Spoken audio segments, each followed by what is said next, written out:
Hello student, કેમ છો? મજામાં? એકચ્યુઅલી મજામાં તો નથી, પરંતુ કહેવા ખાતર કહેવું પડે છે કે મજામાં છીએ. વિદ્યાર્થી મિત્રો, આ કોરોનાના સમયમાં આપણને બધાને તકલીફ પડે છે, એ વાત સાચી છે. પરંતુ આ એક સમય તો છે અને સમય જતો રહેવાનો છે, એટલે ચિંતા કરવાની જરૂર કોઈ રહેતી નથી. સમયનું કામ જ છે જવાનું. સમય ક્યારેય રોકાતો નથી. સમય, તમે કોઈ સાંભળ્યું છે, સમય ક્યારેય કોઈની રાહ જોતો નથી. તો આ ખરાબ સમય છે, તો ખરાબ સમય છે તો ત્યારે ચાલે છે. ક્યારેક એ તો જવાનું છે, એટલે કોઈ ચિંતા કરવાની જરૂર નથી. ખરાબ સમય પછી હંમેશા સારો સમય આવતો જ હોય છે. તો આપણે ચિંતામુક્ત થઈને ઓનલાઈન એજ્યુકેશન માણીશું. હવે વિદ્યાર્થી મિત્રો, આજે આપણે ધોરણ 12ની અંદર યુનિટ 4નો રીડ 1નો અભ્યાસ કરીશું. તો ચાલો વિદ્યાર્થી મિત્રો, તૈયાર થઈ જાઓ. દરેક વિદ્યાર્થી ધ્યાન આપશે. સારું, તો રીડ 1માં છે ધ એડજસ્ટમેન્ટ. આ એડજસ્ટમેન્ટ એટલે શું, એ સૌથી પહેલાં આપણે સમજવું પડશે. એડજસ્ટમેન્ટનો અર્થ થાય છે અનુકૂળ થવું અથવા જતું કરવું, બરાબર. ફોર એક્ઝામ્પલ, આપણે સંબંધોની જ વાત કરીએ. જો આપણે સંબંધો સાચવવા હોય, હા, તો એકબીજાને એડજસ્ટમેન્ટ થવું જરૂરી છે. જો એડજસ્ટમેન્ટ ન થઈએ, એટલે કે એકબીજાને અનુકૂળ ન થઈએ, હા, તો શું થાય તમને ખબર છે. ઘણાને એવું હોય છે કે ના, હું કહું એ જ થાય, તો બીજા એમ કે ના, આમ નહીં, આમ થવું જોઈએ. તો આવું બંને એકબીજાની ચર્ચા કરે તો શું થશે? જીત કરે તો શું થશે? ઝઘડો શરૂ થઈ જશે, બરાબર.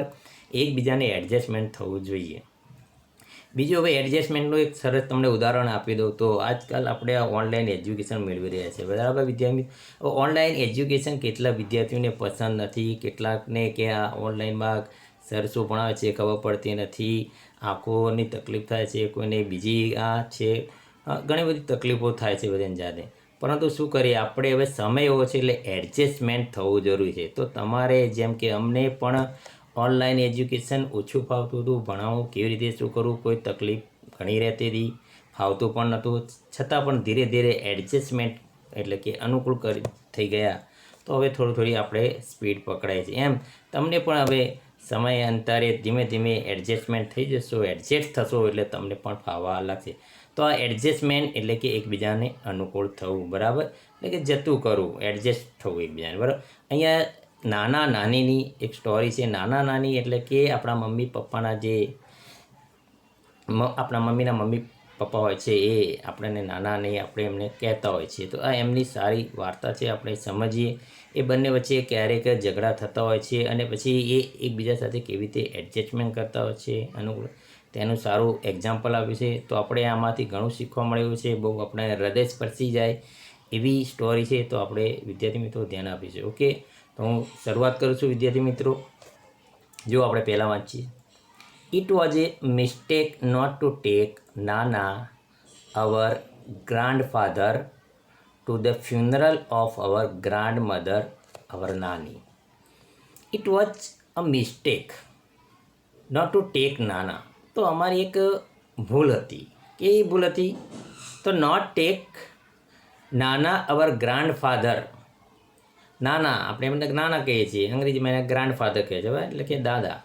એ ટુ ધ ફ્યુનરલ એટલે અંતિમ વિધિ ઓફ અવર ગ્રાન્ડમધર, એટલે કે અમારી જે નાની હતી અથવા ગ્રાન્ડમધર એટલે દાદી.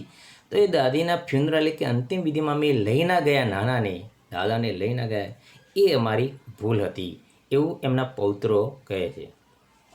તો હવે જ્યારે એમની નાનામી જઈ રહી હતી ત્યારે, એટલે કે એમને લઈ જતા હતા ત્યારે નાના શું કહે છે એ જુઓ, સાંભળીએ આપણે. ગો ટેક હર અવે,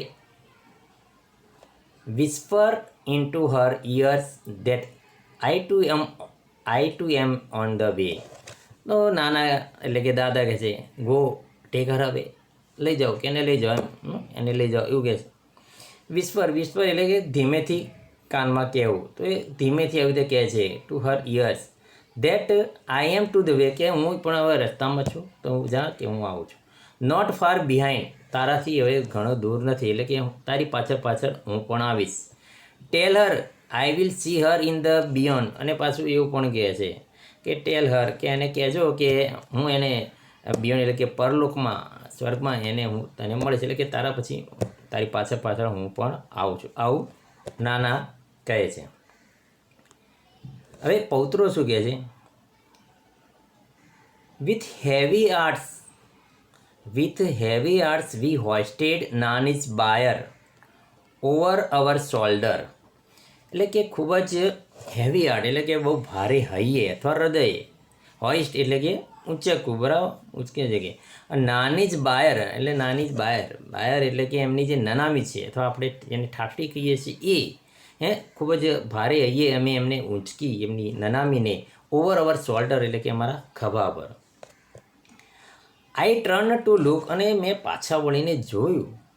જસ્ટ વન્સ એન્ડ ફાઉન્ડ નાના stepping away from the balcony.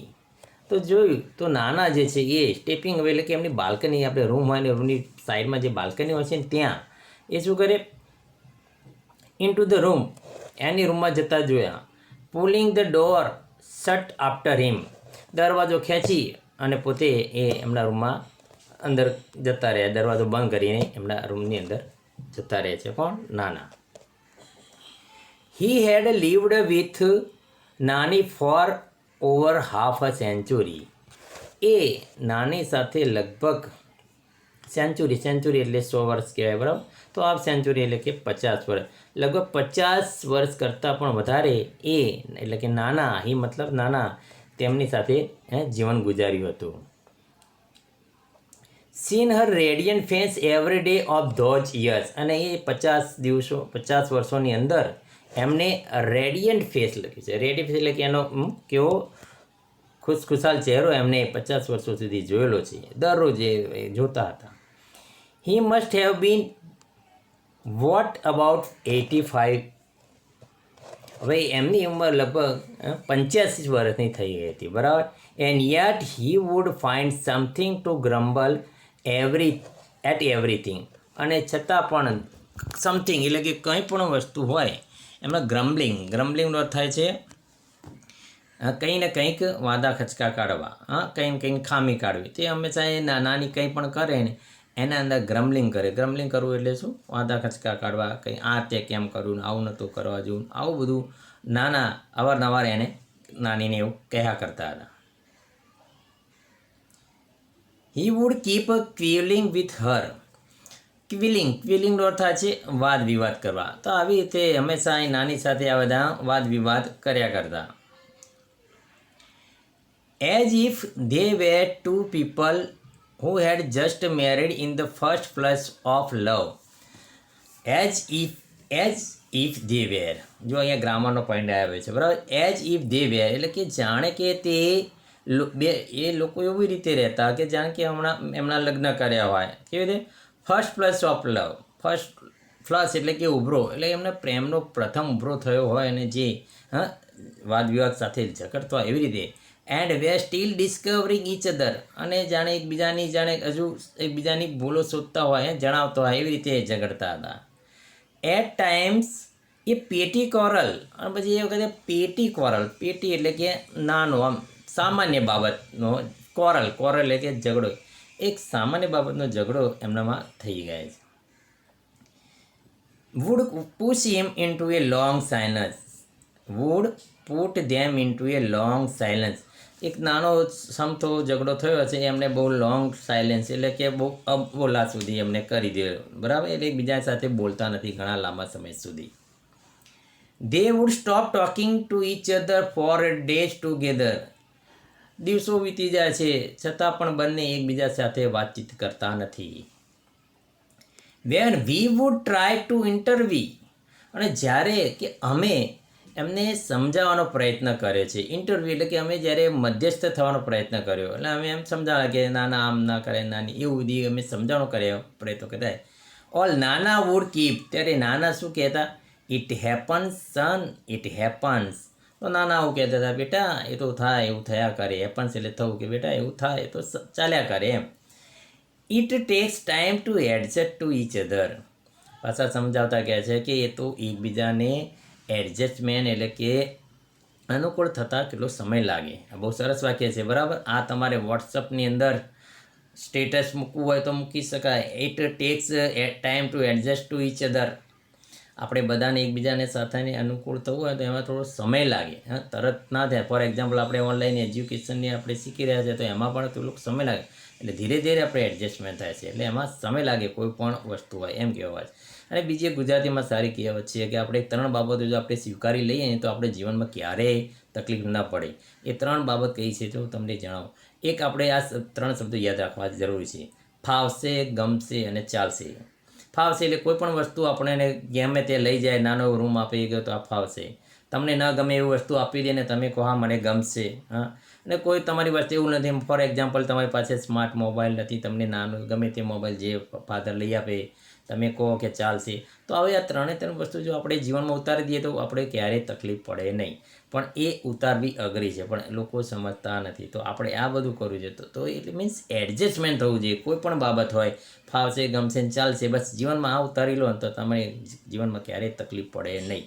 અને આ વાત વિદ્યાર્થીમાં મિત્ર સાચી છે, પણ લોકો જલ્દી આ કહેવા પણ કોઈ જલ્દી ઉતારતું નથી. બરાબર, આગળ જે વિદ્યાર્થી મિત્રો, it was fun listening to him talk. It was fun listening to him talk. એમની સાથે નાના નાની સાથે વાતો કરવી ખૂબ હોય. ખબર આપણે એને નાના નાની હોય તેમની સાથે વાતો કરવી ગમતી હોય, તો આ પૌત્રોને પણ એમના નાના નાની સાથે વાતો કરવી ગમતી હતી. મધર વુડ ઓલવેઝ રિપ્રેન્ડ અસ. મધર એટલે એ પૌત્ર, એમની મમ્મી એ શું કહે છે? ઓલવેઝ એટલે કે હંમેશા, રિપેન્ડ અસ અમને હંમેશા શું કરે? ઠપકો આપે. કેવો ઠપકો આપે? You people provoke him and my mother has to bear the brunt. તમે લોકો જો છો એવા કે તમે લોકો પ્રોવોક કરો છો. પ્રોવોક એટલે કે ઉશ્કેરો છો, એટલે કે નાનાને તમે ઉશ્કેરો છો. And my mother has to bear the brunt, અને મારી મમ્મી એટલે કે એની નાની એને કહે છે સહન કરવું પડે છે. તમે બધા બોલો છો એટલે મારા દાદા જે છે મધર એ ઉશ્કેર્યો છો તમે, એટલે એ બધું સહન કરવું પડે છે મારી મમ્મીને એટલે કે એની નાનીને. હર મધર, દેખો અહીંયા વાક્ય છે હર મધર એટલે કે એની મમ્મીને. મીન્સ અવર નાની, મતલબ કે મારી નાની. એન્ડ નાની would hush out few words together from her toothless mouth. અને નાની વુશ આઉટ એટલે બોલવું, એટલે એના અવાજમાં નાની બોલે છે. શું કહે છે? From her toothless mouth. Toothless mouth એટલે કે દાંત વગરનું મોઢું, એટલે કે બોખા. એટલે એમના બોખા અવાજમાં મોઢાથી બોલે છે, be grateful that I have you I gave you 2 grandsons. કહે છે આભાર માન કે હું તને 2 પૌત્રો આપું છું. બરાબર, દીકરા આપું છું. Now for the love for God just shut up. અને પછી કે ના, હવે કે ભગવાન ખાતર તમે હવે ચૂપ થઈ જાઓ, એવું કહે છે. My brother and I were at a very young impressionable age when our father married a second time. હવે કે હું અને મારો ભાઈ એ કેવા હતા? એકદમ વેરી યંગ ઇમ્પ્રેશનેબલ એજ, એટલે કે આમ એમને હજુ સમજણ ના પડે એવી એમની ઉંમર હતી. એટલે કે આમ વધારે ખબર ના પડે એવી એમની ઇમ્પ્રેશનેબલ એજ હતી. હા, કંઈ ખબર ના પડે એ પ્રકાર એવી ઉંમર હતી. એ મીન્સ બહુ નાના હતા. When our father married a second time, તો કે જ્યારે એમના પિતાએ સેકન્ડ ટાઈમ મેરેજ કર્યા, એટલે કે બીજા લગ્ન કર્યા, ત્યારે કે મારી અને મારા ભાઈની ઉંમર ખૂબ જ ના સમજ ઉંમર હતી, એમ કહીએ તો ચાલે. He would often arrogantly parade in to house with his new wife. તો એ મારા પિતા જે છે, હા, હી એટલે કે એના પપ્પાની વાત કરે છે. એરોગેન્ટલી એટલે કે આમ ગૌરવ સાથે પરેડ, આમ ઘરમાં પરેડથી જેમ આવે, વિથ હિઝ ન્યૂ વાઇફ એટલે કે એમની નવી પત્ની સાથે આમ પરેડ કરીને આવતા હોય ને એવી રીતે આવે, ગૌરવ સાથે, અભિમાન સાથે આવે. But mother was helpless. પણ એમની મધર એટલે કે છોકરાઓની મમ્મી છે કેવી હતી? હેલ્પલેસ. એટલે કે નિસહાય, એમાં બિચારી હતી, કંઈ ખાસ બોલે નહીં એમ, એટલે સહન કરતી. Helpless. There was nothing she could do about it. બિચારી કંઈ કરી શકે તેમ પણ હતી નથી. બરાબર, there was nothing she could do about it, અને એ પાછું કંઈ પણ કરી શકે તેમ હતી નહીં. બટ નાની ફાઉટ વિથ હર. પણ એના નાની જે છે એ શું ઝઘડતા હતા. એની બદલે કોણ લડે? એના નાની. એટલે એની મમ્મી તો બહુ સાવ હેલ્પલેસ હોય છે, નિશા, એટલે આમ બધું સહન કરવાવાળી, એ કંઈ ઝઘડતા નથી. પણ એના નાની જે છે એ જબરા છે. એ શું કરે? Fought with her and scooped the two of us into her arm. અને એમને બંનેને, સ્કૂપ એટલે તેડી લેવું, અમને બંનેને તેડી લે છે. એન્ડ ઇન્ટુ હર આર્મ, તેના હાથમાં અમને તેડી લે છે નાની. And brought us into her house, અને નાની અમને તેમના ઘરે લઈ જાય છે.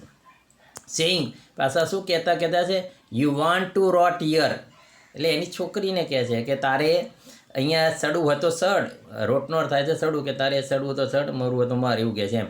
ડુ શો, જે કરવું એ કર, એમ કે do so, but I am not letting my grandchildren stay here to get thrashed by their stepmother. તારે જેમ કરવું એમ કર, તારે અહીંયા સડવું તો સડ, તારે જે કરવું એ કર, પરંતુ હું તો જાઉં છું, લેટિંગ માય ગ્રાન્ડ ચિલ્ડ્રન, મારા જે બાળકો જે છે, પૌત્ર છે, એને લઈને હું જાઉં છું. એને કહે છે here to get thrashed by their stepmother. Stepmother એટલે એની સાવકી મમ્મી જે કહે છે, એટલે એના પપ્પા નવા મેરેજ કરીને આવે ને, એટલે એને બે મમ્મી થઈ ને, એટલે બીજી મધર છે એને સ્ટેપ મધર કહે છે, એટલે કે સાવકી મધર, કે મારે તેની સાવકી મધરમાં જે છે એની માર ખાવા દેવી નથી. મિત્રો, વિદ્યાર્થી મિત્રો, અહીંયા થ્રેશ એટલે મારું, બરાબર. આગળ જે વિદ્યાર્થી, if anyone got her way with nana, it was nani. જો કોઈ પણ નાનાને સાથે મળી જાય કોઈ વાત રસ્તામાં, તો એ કોણ હતા? ઇટ વોઝ નાની, એટલે કે એમને નાના એમને સમજાઈ શકે, નાનાને બીજું કોઈ સમજાઈ શકે નહીં, તો નાનાને સમજાવી શકે કોણ હતા? માત્ર નાની. She would tell it to his face. નાની કેવા હતા? ફેસ, જે મોઢું આપણે નથી કહેતા મોઢા ઉપર કહી દેવું, જે છે એના એટલે મોઢા ઉપર, એટલે કે ચહેરા ઉપર, એટલે કે મોઢા ઉપર જ કહી દેતા નાની. You will regret it. નાનાને કહે છે યુ વિલ રિગ્રેટ ઇટ, તમારે પછતાવું પડશે. ધ ડે આઈ ડાઈ, જ્યારે હું મૃત્યુ પામીશ ત્યારે તમારે પછતાવું પડશે. You don't speak with her with the mother of these two children, અને તમે આ બે બાળકોની માતાને પણ તમને બોલાવશે નહીં. They are also not going to talk to you, અને તેઓ પણ તમારી સાથે વાતચીત કરશે નહીં. You will sit all by yourself, તમારે એકલાને જ બેસી રહેવાનું છે. યોર સેલ્ફ, તમારી જાતે તમારે એકલે બેસી રહેવાનું છે. In the balcony and bath in the sun and your own loneliness. બાલ્કનીમાં કે બહાર બેસી રહેવાનું છે, અને બાથ એટલે કે સૂર્યપ્રકાશ, એટલે કે તડકામાં, સૂર્યના તડકામાં બેઠો તો તડકો ખાવાનો તમારે. એન્ડ યોર ઓન લોનલીનેસ, અને તમારે પોતાને એકલાપણામાં એકલા બેસી રહેજો એમ. પછી તમારો આવું સમય આવશે, એવું કહે છે નાનાને. કોણ? નાની. તો નાના શું કહે છે? નાના વુડ સે બેરલી ઓડિબલી. બેરલી એટલે કે ભાગ્ય જ, અને ઓડિબલી એટલે કે સંભળાય, આમ ભાગ્ય જ સંભળાય એવી રીતે, એટલે ધીમેથી કહે છે. આઈ એમ ઓલ્ડર દેન યુ. અરે, તારા કરતાં તો હું વધારે મોટો છું, એટલે કે હું મોટો છું તારા કરતાં. યુ જસ્ટ વેઇટ, તું રાહ જો. And watch who is going to first, you or I. તું રાહ જો, તારા કરતાં તો હું મોટો છું, જોઈએ કોણ જાય છે પહેલાં, તું જાય છે કે હું, એમ બંને વચ્ચે પાછો આવો ઝઘડો શરૂ થઈ જાય છે. કોના વચ્ચે? નાના અને નાની વચ્ચે. તો સી વુડ સિમ્પલી સી મતલબ નાની, તો નાની માત્ર એટલું જ કહે છે. શું કહે છે? Yes you will see. હા હા, તમે જોજો કોણ જાય છે, હું પહેલાં જાઉં છું કે તમે? જસ્ટ વોચ, માત્ર જોઓગે. And nani really did leave before you. અને બન્યું એવું કે ખરેખર નાની નાનાના પહેલાં જતા રહ્યા. નાના become all the more irritable now. હવે નાના તો ખૂબ જ કેવા થઈ ગયા? ઇરિટેબલ એટલે કે ચીડિયો સ્વભાવ થઈ ગયો. હવે તો એમને તો ખાલી વાતમાં આવું ઝઘડતા કહેતા, પેલું તો સાચું જ પડી ગયું. નાની એમના પહેલાં જતા રહ્યા, તો નાના શું થઈ ગયા? મોર ઇરિટેબલ, ખૂબ જ ચીડાવ સ્વભાવવાળા થઈ ગયા. As if he had lost wager, જાણે કે એ પોતે શું શરત હારી ગયા. વેગરનો અર્થ થાય છે શરત, કારણ કે એમને વચ્ચે ઝઘડામાં આવું થયું. એવું નાના કહેતા હતા કે હું પહેલાં મરી જઈશ, નાની કે ના હું પહેલાં મરીશ, એટલે આવી એકબીજાની શરત જાતી. તો નાનાને એવું અહેસાસ થયો કે ના, તો કે હું મારી એક શરત હારી ગયો, આ તો મારે પહેલાં મરી જવાનું હતું, અને એના પહેલાં આ નાની જ હતી, એટલે કે આ તો એમને એવું લાગ્યું કે હું એક શરત હારી ગયો, એટલે નાનાને પસ્તાવો થવા લાગ્યો. For a few days he took out his anger on his food. તો થોડા દિવસ માટે તો એમને આ નાનાએ શું કર્યું? એમનો જે ગુસ્સો હતો એ ગુસ્સો એમને જમવા ઉપર કાઢ્યો. શું કરે છે પછી? ગુસ્સામાં હી વુડ પુશ અવે હિઝ પ્લેટ. પછી એની થાળી આપે છે જમવાની, થાળીને શું કરે છે? નાના ધક્કો મારે છે. એને શું કહે છે? Say tell her I don't want to eat. એને કહી દેજો કે મારે જમવું નથી, મારે ખાવું નથી. આવું નાના ગુસ્સામાં કહેવા લાગ્યા. અને પછી શું કરે છે? He impressed himself in the bedroom. એમણે શું કર્યું? પોતાની જાતને જ બેડરૂમ એટલે કે એમનો જે રૂમ હતો સુવાનો, એમાં ઇમ્પ્રેસ્ડ એટલે કે એમાં કેદ કરી લીધા. એમાં એ પોતે પુરાઈ ગયા, એમના બેડરૂમમાં જતા રહ્યા, બેડરૂમ બંધ કરીને એમાં પુરાઈ ગયા. We removed a few of નાનીઝ belonging to make the room livable for નાના. પછી અમે શું કર્યું, નાના માટે કેટલોક એમનો જે રૂમ હતો, એમને રહેવા લાયક રૂમ અમે થોડોક લઈ ગયા હતા. But he did not let us cart away નાનીઝ બેડ. પરંતુ અમને એ નાનીની જે બેડ એટલે કે નાનીની જે પથારી હતી એ અમને લઈ જવા લીધા નહીં. એટલે એમનો ખાટલો હતો એ અમને ના લઈ જવા દીધો. નાના એ શું કર્યું, દરેક વસ્તુ એમની જે બિલોંગિંગ હતી દરેક વસ્તુ એ અમને લઈ જવા દીધી. પરંતુ he did not let cart એટલે એમનો ખાટલો જે કહે છે એ હવે નાનીઝ બેડ, નાનીની બેડમાંથી એટલે નાનીના રૂમમાંથી એમનો ખાટલો હતો એ નાનાએ લઈ જવા દીધો નહીં. In A dry hollow course voice he said, અને એમના સૂકા અવાજમાં એમણે કહ્યું, શું કહે છે નાના, લેટ ઇટ બી, તેને એમને એમ રહેવા દો એમ. એટલે પેલો ખાટલો છે ને ના પાડે છે લઈ જવા, કે તેને તેમને તેમ રહેવા. Where else is she is going to sleep, તે ક્યાં સૂઈ જશે. એટલે અહીંયા હવે નાનાનું થોડું માનસિક સંતુલન ગુમાવી દીધું. એટલે નાના આવું કહે છે, ભાઈ એકચ્યુઅલી નાની તો મરી ગયા છે, હવે એ ક્યાં સૂવા આવવાના હતા. પરંતુ આવું એ બોલ્યા કરે છે, કયા કહે છે કે હવે એ ક્યાં સૂઈ જશે. સારું, અહીંયા આપણે પાર્ટ 1 પૂરો કરીએ છીએ. પાર્ટ 2 આપણે નેક્સ્ટ વિડીયોમાં જોઈશું. ત્યાં સુધી ગુડ બાય વિદ્યાર્થી મિત્રો.